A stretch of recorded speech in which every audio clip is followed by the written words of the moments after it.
Hi everyone, this is Dr. Prathama Chaudhary, consultant psychiatrist, Kolkata. Today we'll talk about something that is pretty urgent for the parents of school going children. Now that we are deep into the coronavirus pandemic, and as of now it shows no sign of abating, our patience as parents is running thin. It's now months that children are not going to school. Classes are being held online, but as we all know, children don't go to school for doing classwork alone.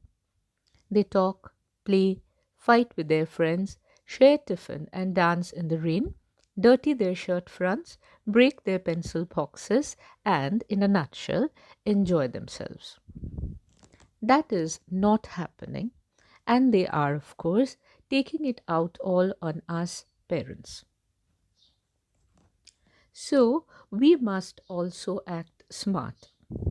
We must devise ways to keep them occupied, happy, and manageable, ensure that they continue to grow both physically and mentally.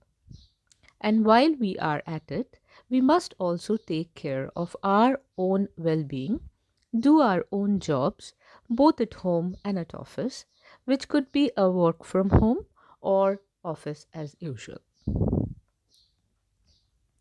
Let's come to the study part first. Online classes are okay, but what about sitting with their own books, doing homeworks, and getting some guidance at home? It's very easy to enroll them in an online tutorial, a substitute to home tuitions. But how much more time will they spend online, their eyes glued to the computer screen? Too much screen time is bad for all of us, and it really hurts a child's eyes, brain, and body in general. So, we have to take some time out to teach our own children. That's theoretically just perfect because what better teacher can a child have than her own mom and dad? But theory is one thing, practice another. Even the best teachers swear that the toughest students are their own children. So let's discuss some tips to handle these tough kids at study.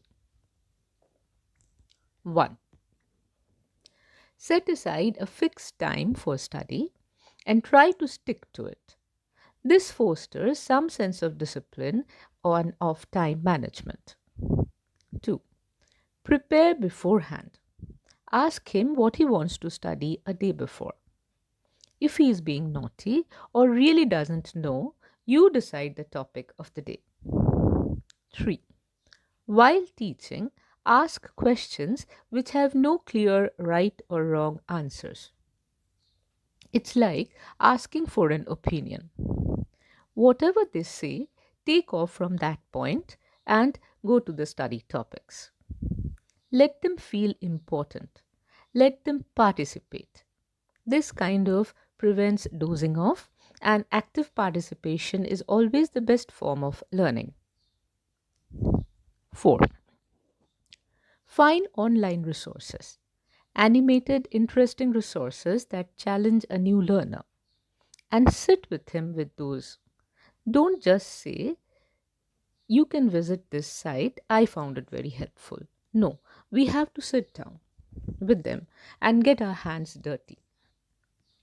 All this may take some time, but treat it like an investment. The time you spend interacting with your kid is really what we call quality time.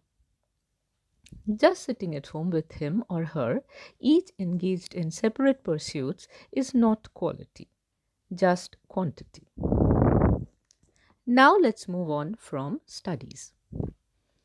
We can also use this time to hone our children's creative skills. If you have time, then bring back those discarded ribbons, marble papers, and eggshells.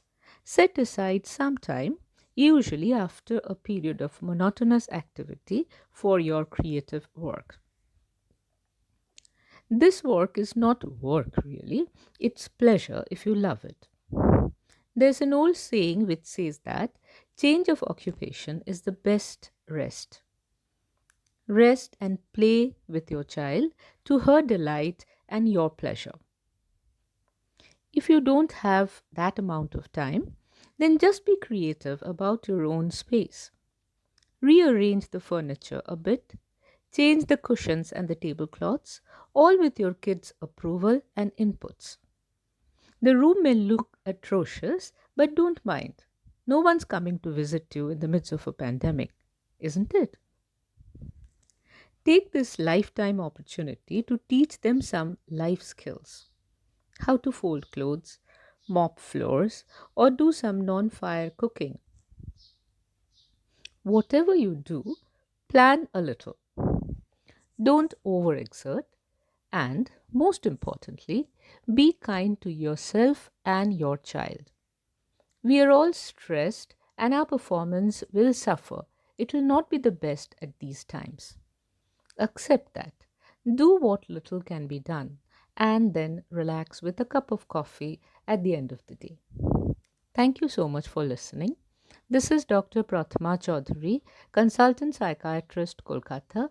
You can reach me at my mobile number 98312 51629.